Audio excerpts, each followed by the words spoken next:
আসসালামু আলাইকুম। কী অবস্থা আমার প্রবাসী বন্ধুরা? আজকে আপনাদেরকে নিয়ে কিছু গল্প বলবো, প্রবাসীর গল্প।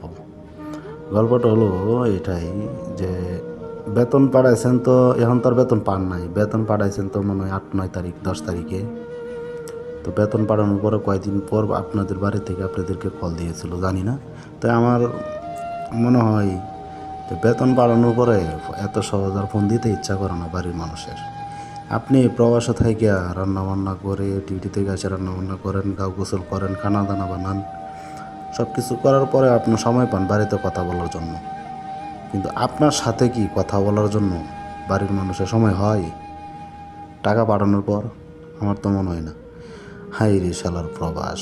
এই প্রবাসের মাটিতে এক একটা প্রবাসী কতটুকু কষ্ট করে সেটা যদি বাড়ির মানুষগুলা বুঝতো, তাহলে কি আর কোনো মাই যদি তা জানতো যে তার ছেলে কতটুকু পরিশ্রম করে প্রবাসে, তাহলে কি প্রবাসে আসতে দিত?